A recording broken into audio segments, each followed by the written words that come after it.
there was no Gaza Strip.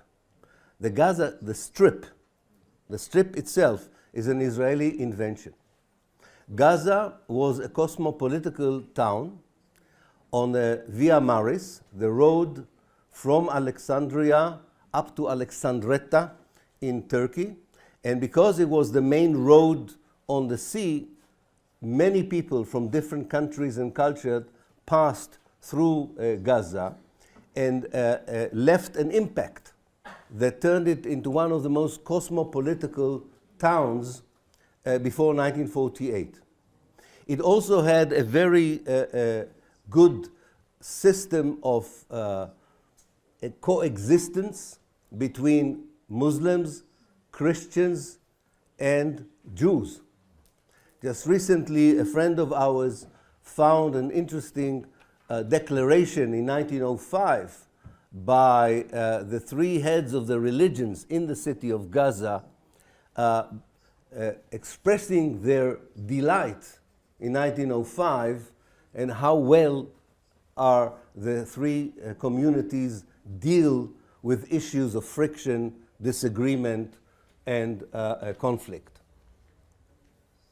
Israel created the Gaza Strip because, unlike other places into which it could push the many Palestinians it expelled during the Nakba, during the 1948 catastrophe, unlike other countries such as Lebanon, Syria, and Jordan, that were willing to receive the hundreds of thousands of Palestinians that Israel expelled, Egypt closed its border.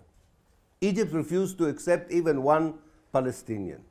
And because of that, the leader of Israel, the great architect of the ethnic cleansing of 1948, David Ben-Gurion, who ashamedly has a boulevard named after him in Paris, is a war criminal.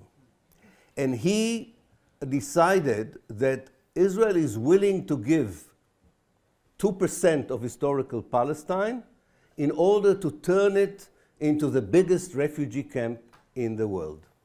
And that's how the Gaza Strip was created, by the Israelis as a kind of rectangle, a structure, a geometric kind of structure, into which Israel pushed the Palestinians from the central of Palestine and from the south that Egypt was unwilling to accept.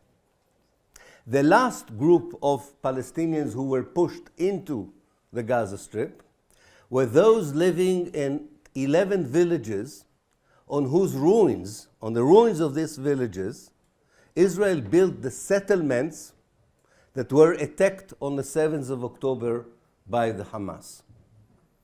So the Hamas attacked settlements built on the ruins of the last villages of Palestine that were destroyed by the Israeli army and expelled to Gaza. In the Israeli archive, we have a very known document called Order Number 40. Order Number 40 is from the 25th of November 1948, and it was sent by the Israeli Central Command to the commander in the area of Gaza.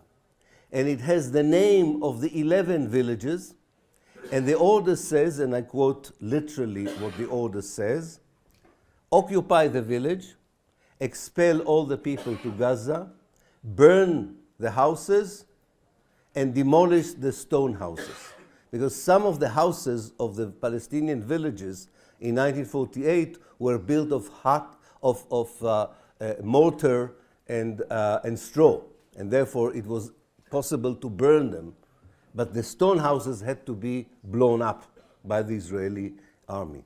So one historical context we have here is a generation of grandfathers and grandmothers, fathers and mothers, grandchildren that live either directly or indirectly the Nakba of 1948 in a very vivid way on a daily basis, not only because they are thinking about Jaffa or they are thinking about Beersheba or any other place from which they were expelled, but also by watching the Israeli settlements on the other side of the fence from which most of their parents and grandparents came from.